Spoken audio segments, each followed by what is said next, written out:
اعوذ باللہ من الشیطان الرجیم بسم اللہ الرحمن الرحیم۔ انہیں بالکل سیدھا کرنے کی کوشش مت کرو۔ یہ کیوں بولا گیا؟ چلیے ہم اس کو پڑھتے ہیں۔ مشہور مورخ و سیرت نگار واقدی کا بیان ہے کہ میں ایک روز خلیفہ مہدی کی خدمت میں حاضر ہوا اور اس سے چند احادیث بیان کی۔ میری بیان کردہ حدیثیں اس نے لکھ لیں۔ پھر تھوڑی دیر بعد وہ اپنے گھر میں داخل ہو گیا۔ جب وہ گھر سے نکلا تو غصے سے اس کا چہرہ سرخ تھا اور وہ غیظ و غضب سے بھرا ہوا تھا۔ میں نے عرض کیا، امیر المومنین خیریت تو ہے؟ خلیفہ مہدی کہنے لگے، میں اپنی بیوی خضران کے پاس گیا تو اس نے میرا کپڑا اس قدر زور سے کھینچا کہ وہ پھٹ گیا اور کہنے لگی، میں نے تم سے کوئی خیر کا پہلو نہیں دیکھا ہے۔ خلیفہ نے مزید کہا، اے واقدی، آپ کو اچھی طرح معلوم ہے کہ میں نے خضران کو ایک غلام فروش سے خریدا تھا، پھر میں نے اسے آزاد کر کے اسے شادی کر لی، چنانچہ اب وہ قصر شاہی میں میری بیوی کی حیثیت سے خوش و خرم زندگی گزار رہی ہے۔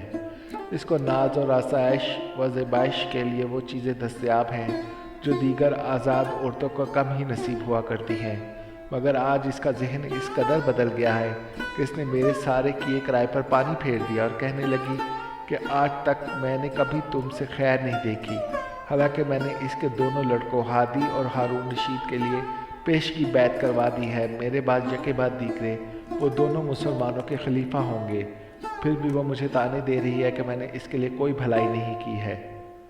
واقدی نے خلیفہ مہدی کی بات سن کر کہا، امیر المومنین، آپ ناراض نہ ہو، کیونکہ کفران نعمت عورتوں کی فطرت ہے۔ رسول اکرم کا ارشاد گرامی ہے، تم میں سب سے بہتر وہ ہے جو اپنے اہل خانہ کے لیے بہتر ہو، اور میں اپنے اہل خانہ کے حق میں تم سے سب سے بہتر ہوں۔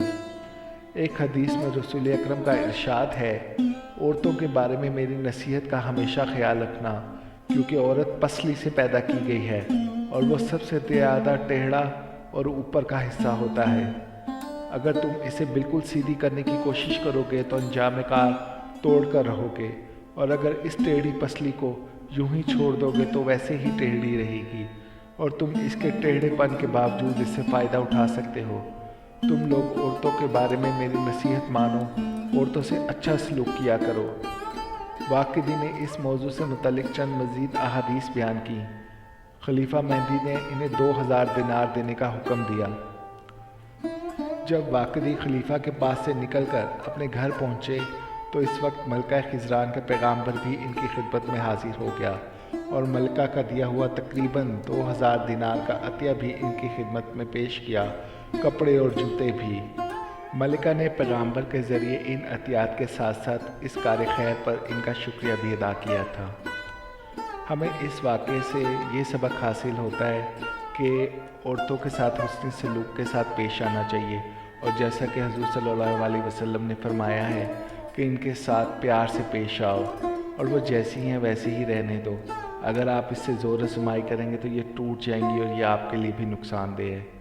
تو جو میرے بھائی شادی شدہ ہے تو اپنی بیویوں کے ساتھ پیار محبت سے رہیں، اور ان کی تھوڑی سی وہ جو کیا کہتے ہیں نخرہ، وہ برداشت کر لیا کریں، تو یہ آپ کے لیے بہت بہتر ہے۔ انشاءاللہ تعالی وہ آپ کے لیے بہترین ثابت ہوں گی۔ آمین یا رب العالمین۔